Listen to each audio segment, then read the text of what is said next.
السلام عليكم ورحمة الله. الحمد لله رب العالمين والعاقبة للمتقين والصلاة والسلام على أشرف الأنبياء والمرسلين وعلى آله وأصحابه أجمعين. فقد قال الله تعالى في القرآن الكريم والفرقانه الحميد: أعوذ بالله من الشيطان الرجيم. بسم الله الرحمن الرحيم. واتقوا النار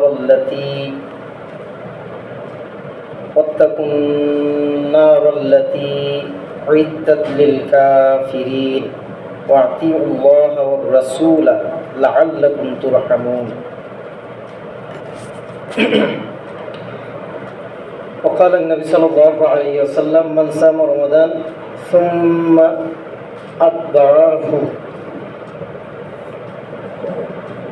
ستة من شوال كان كصيام الدهر. আল্লাহ তাআলা শুকর যে আল্লাহ তাআলা আপনাকে আমাকে সুস্থ সবল শরীরে আল্লাহর তৌফিকের কারণে রমজানের সিয়াম সাধনার পর রমজানের পরপরই আরবি মাস শাওয়াল মাসের জুমায় আল্লাহ তাআলা তৌফিকের দরুন আপনাকে আমাকে জুমার সালাত আদায় করার জন্য মসজিদে আসতে পারেছি, সেজন্য শুকর আদায় করি। সকলে বলি আলহামদুলিল্লাহ। প্রিয় উপস্থিতি, আরবি মাস রমজান, শাওয়াল, জিলকদ, জিলহজ, শেষের 3 মাস, শাওয়াল, জিলকদ, জিলহজ, এই শেষের 3 মাসকে বলা হয় হজ্জের মাস। শাওয়াল, জিলকদ, জিলহজ, মুহররম নয়, অর্থাৎ আরবি মাসের শেষের 3 মাস। এই 3 মাসকে হজ্জের মাস বলা হয়। যারা হজ করবে, হজ করার নিয়ত যাদের রয়েছে, সমর্থন যারা রয়েছে, এই 3 মাসের মধ্যে যদি কোনো মানুষ সমর্থন নাই, কিন্তু 3 মাসের মধ্যে হঠাৎ যদি সমর্থন হয়ে যায়, এমন অনেক হইতে পারে না, অর্থাৎ অন্য মাসে সমর্থন হয়েছে না, কিন্তু 3 মাসের মধ্যে হয়ে গেছে, শর্ত 3 মাস, তার পরিবার পরিজনের ভরণ পোষণ সমস্ত সহ যদি তার আয় থাকে, পরিমাণ আছে, স্বর্ণের পরিমাণ 7.5 তোলা স্বর্ণ, অর্থাৎ সম পরিমাণ টাকা যদি সম্পদ যদি তাকে ওই ব্যক্তির উপর হজ ফরজ হয়। বলেন কি ফরজ হয়?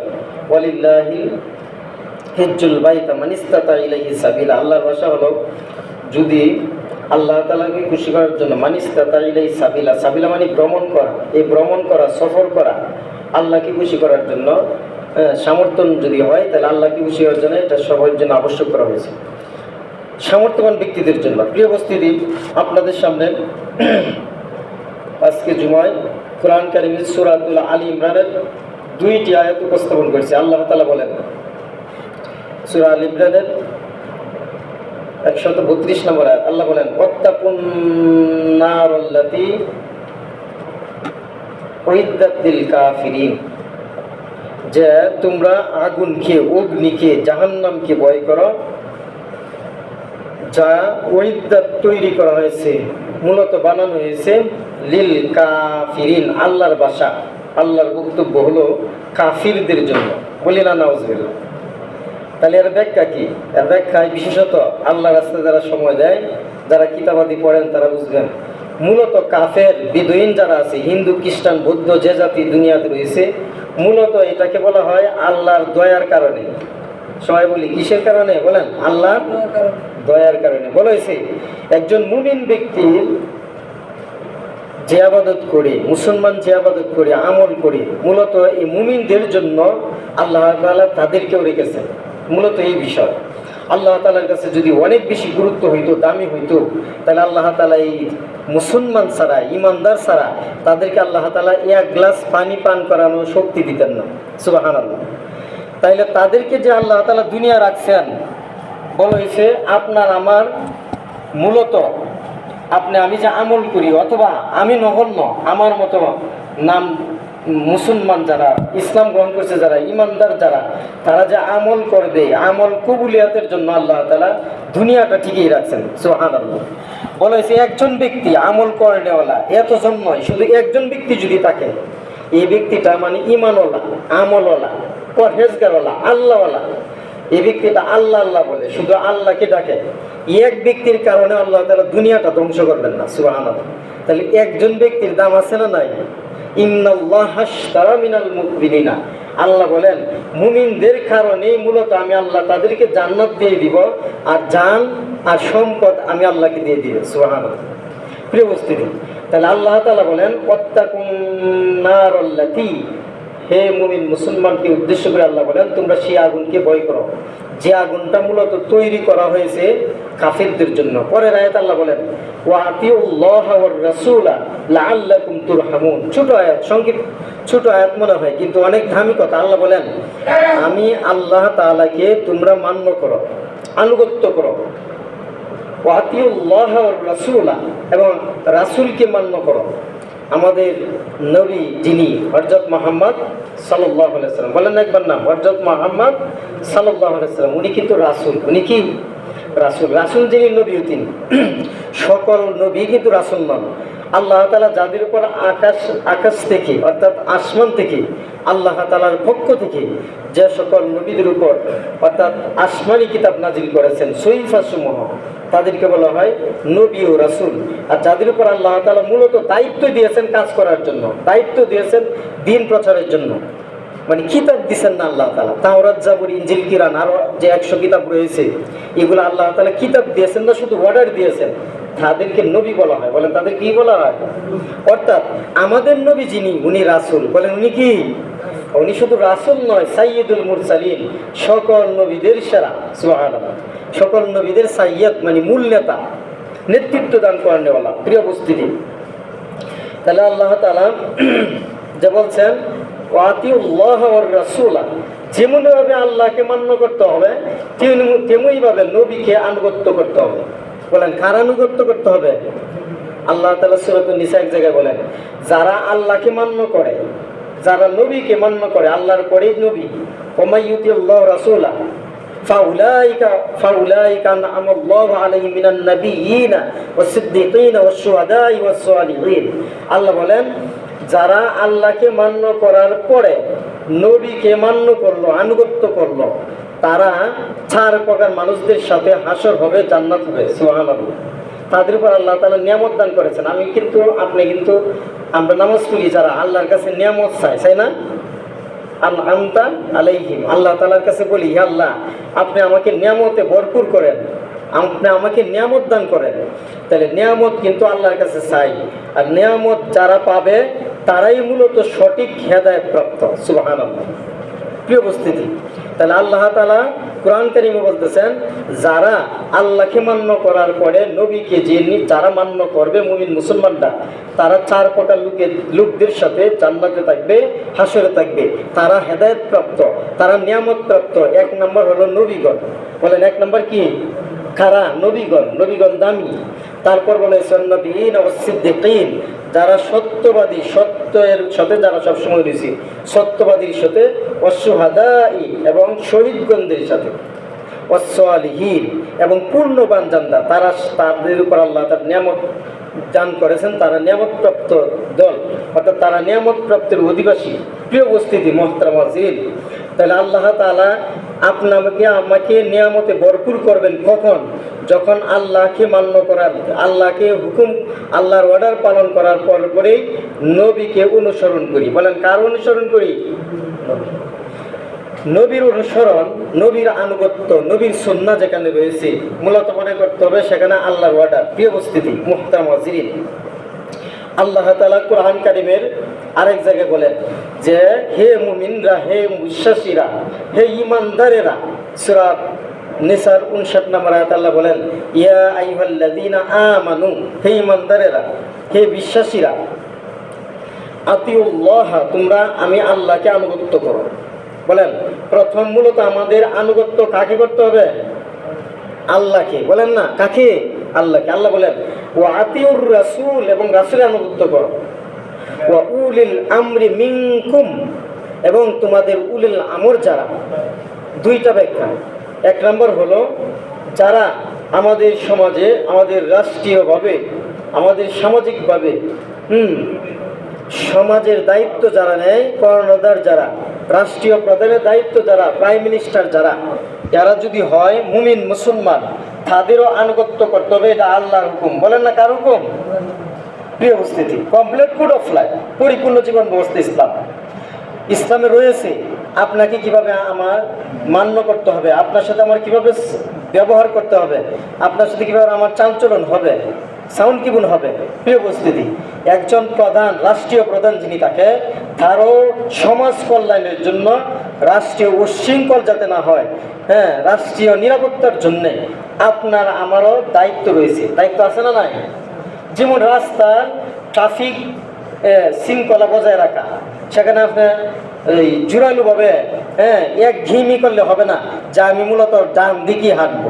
এরূপ অবস্থার পরিপ্রেক্ষিতে রাষ্ট্রীয় বিভিন্ন কারিকলামে বলা হয়েছে বাম দিকে মূলত মূল রাস্তা বলা হয়, কিন্তু সেটাকে আপনার মান্য করতে হবে। প্রিয় উপস্থিতি, মুহতারাম হাজিরিন, তাহলে আল্লাহকে মান্য করার দ্বারাই নবীকে মান্য করতে হবে, নবীর আনুগত্য করতে হবে।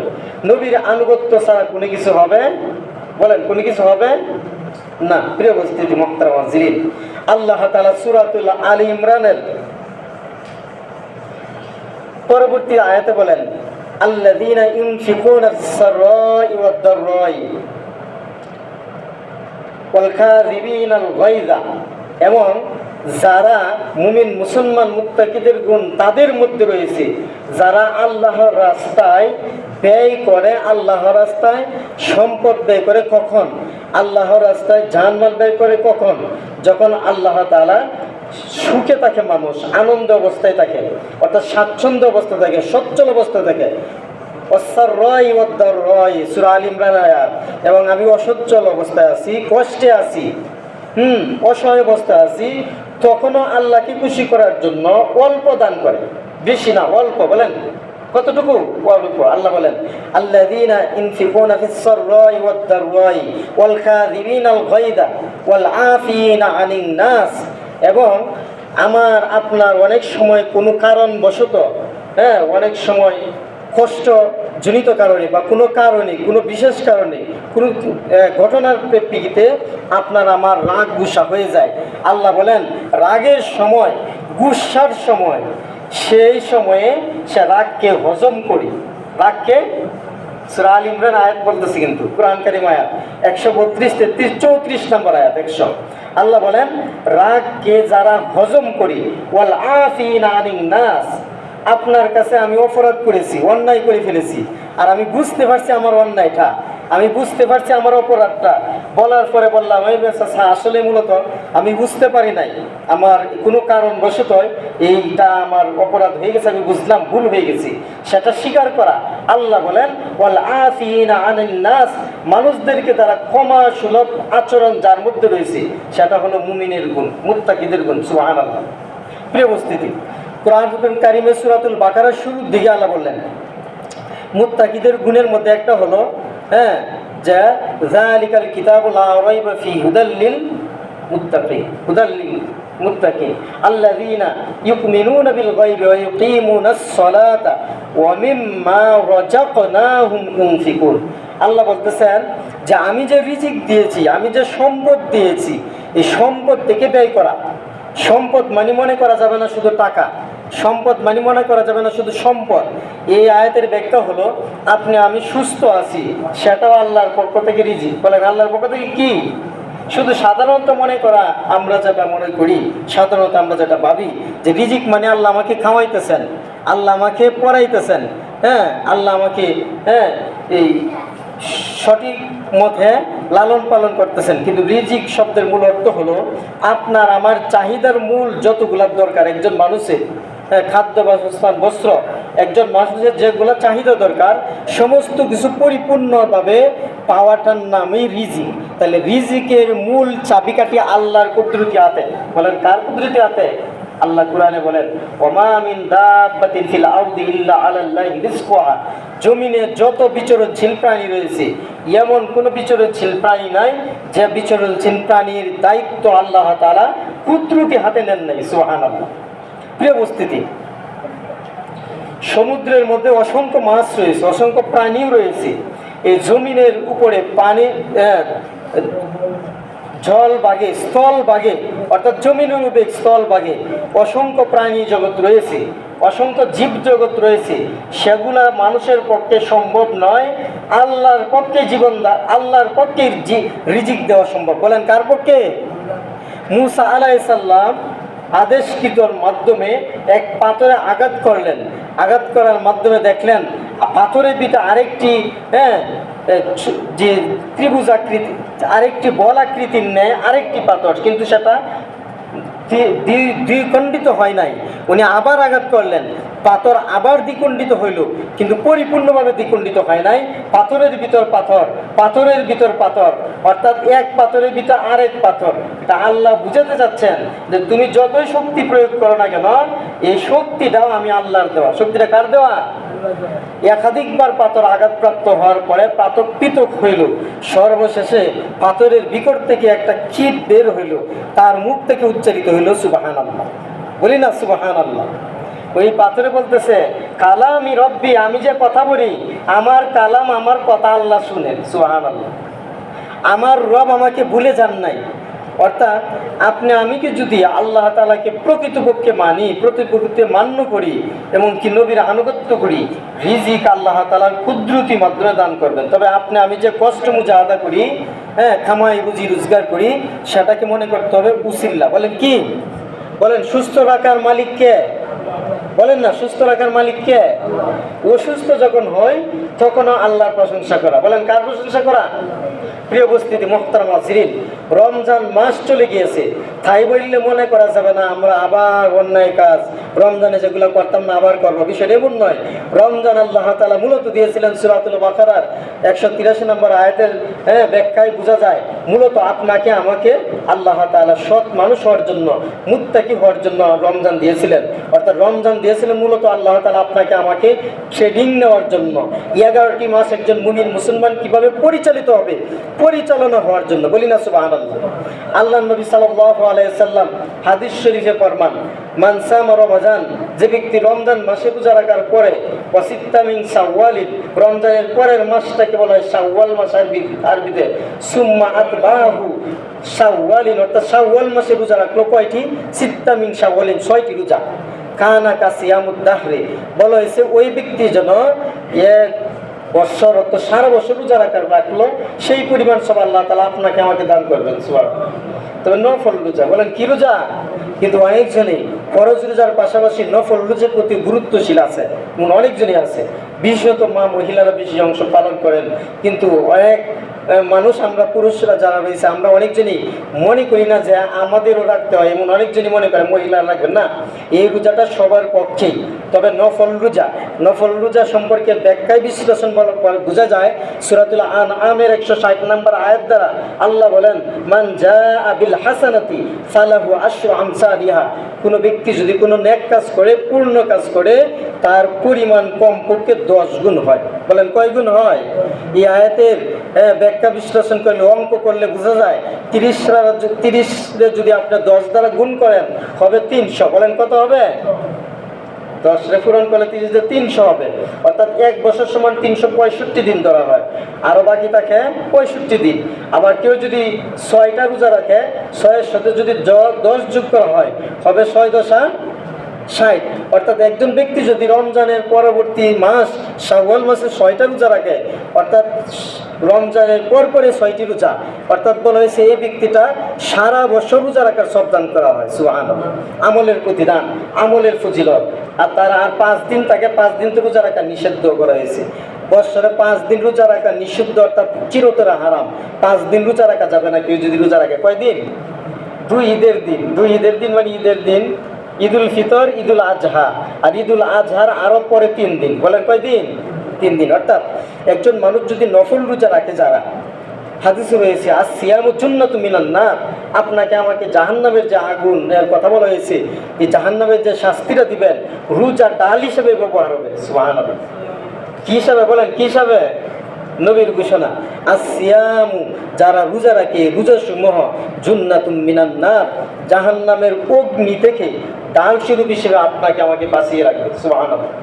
তাইলে ফরজ নামাজ, ফরজ ইবাদত, ফরজ সালাত, ফরজ ইবাদত সমূহ তো পালন করবই, পাশাপাশি আপনি আমি সমর্থন যদি থাকে নফল আমলও করবো, বলি না ইনশাল্লাহ। নই বলেন আলাইকুম বিসুন্নতি, তোমাদের উপর আবশ্যক করা হয়েছে, তোমাদের উপর গুরুত্বারোপ করা হয়েছে, তোমাদের উপর দায়িত্ব দেওয়া হয়েছে আমার সুন্নত, নবীর সুন্নত, হ্যাঁ, ওয়াসুন্নাতাই খুলাফায়ে রাশিদিন ওয়াল মাহদিয়িন, এবং আমার খুলাফায়ে রাশিদিন যারা চারজন খলিফা, যারা উমর, হযরত আবু বকর সিদ্দিক রাদিয়াল্লাহু তাআলা আনহু, উমর রাদিয়াল্লাহু তাআলা আনহু, উসমান রাদিয়াল্লাহু তাআলা আনহু, আলী রাদিয়াল্লাহু তাআলা আনহু, তাদের আমল পথ, তাদের নির্দেশনা, সেগুলো সুন্নত করা হয়েছে, বলি না সুবহানাল্লাহ। তাহলে আমরা ফরজ রোজা সময় তো পালন করলামই, যদি আল্লাহ তাআলা আপনাকে আমাকে স্বাস্থ্যের সমর্থন খোলায়, এমনকি নিয়ত যদি সহি থাকে, রোজা রাখারও চেষ্টা করবো, বলি না ইনশাল্লাহ। বলেন কিসের রোজা? সয়ালের রোজা। এই যে অনেকজনে যেটা মনে করি সয়ালের রোজা মানে 6টি রোজা। এই রোজা রাখার নিয়ম, সহজ নিয়ম হলো, বিধান হলো যে এই মাসের যে কোনো দিনে রাখলেই হয়, শুধু ধারাবাহিকভাবে আমি 6টি রাখবো বিষয়টা এমন নয়, আজকে আমি রাখছি, একদিন বা 2 দিন পরে আরেকটা রাখবো, অর্থাৎ 6টা রোজা 1 মাসের মধ্যে হইলেই হয়েছে। বলেন কয় মাসের মধ্যে? যে মাসটা চলতেছে। আল্লাহ আপনাকে আমাকে শুধু রোজা নয়, 5 ওয়াক্ত নামাজ, আল্লাহর ঘরে এসে পুরুষ আমরা যারা সামর্থ্য আছি, আমাদের যারা সুস্থ সবল রয়েছে, আল্লাহর ঘরে মসজিদে আসে নামাজ আদায় করার, আল্লাহকে কিছু করার তৌফিক আল্লাহ তাআলা দান করুক। মন মানসিকতা তৈরি করি, লালন করি। আপনি আমি কয়দিনের বাঁচবো কোনো নিশ্চয়তা নাই, এই জন্য আসুন প্রতি সময়ে, প্রতিটা দিনে, প্রতিটা মুহূর্তেই গুরুত্ব দিব, বলি না ইনশাল্লাহ। প্রিয় উপস্থিতি মুহতারাম ওয়াজির, এখন বর্তমান এমন অবস্থা হয়েছে, আপনার আমারই বলতে হবে, আত্মীয় স্বজন এক জায়গা থেকে আরেক জায়গায় প্রস্থান করা হয়, কিন্তু কোনো নিশ্চয়তা নাই। আছে ভাইবে? নিশ্চয়তা আছে। গতকাল কেউ দেখলাম রাত্রেবেলা পাকন দিয়া 2 বার সংঘর্ষে এখন পর্যন্ত প্রায় 8 জনের মতো নিহত, পাকন দিয়ায় 2 বার সংঘর্ষে সামনাসামনি। এর আগের দিনের ঘটনা আপনার এই যে পদ্মা নদীতে দৌলত দিয়ায় যে ঘটনাটা ঘটছে, একাধিক ঘটনা। এই রমজানের শেষের দিকে একই পরিবারের 13 জন নিহত, এই যে নববধূ সহ। প্রিয় উপস্থিতি, তাহলে এই যে দুর্ঘটনাগুলো ঘটতেছে, আমি তো প্রস্তুতি নিয়ে ঘর থেকে বের হতে হবে, আল্লাহর উপরে ভরসা নিয়ে, বিসমিল্লাহি তাওয়াক্কালতু আলাল্লাহ, ঠিক হই। তারপরে তো যদি হয়ে যায় তাহলে করার কিছু, বলেন করার কিছু নাই। তাহলে আসুন, সময়ের কোনো নিশ্চয়তা নাই, সময়ের কোনো গ্যারেন্টি নাই, প্রতিটা মুহূর্তে দামি সময় দিতে হবে। আর আল্লাহর কাছে চাইতে হবে, আল্লাহ আমাদেরকে যেন, আমাদের উপর যেন হঠাৎ করে কোনো বিপদ আপদ না হয়, হঠাৎ করে আমাদের যেন মৃত্যু না হয়, ইমানের শহীদ যেন মৃত্যু হয়, ইমানি হালতে যেন মৃত্যু হয়। আর আমাদের এই বাংলাদেশে যারা মৃত্যুবরণ করতেছে একাধিক ঘটনা, অ্যাক্সিডেন্টে, আল্লাহ তাআলা মুমিন মুসলমান যারা, তাদেরকে যে আল্লাহ তাআলা শহীদের মর্যাদা যেন নসিব করেন, সকলে বলি আমিন। প্রিয় উপস্থিতি,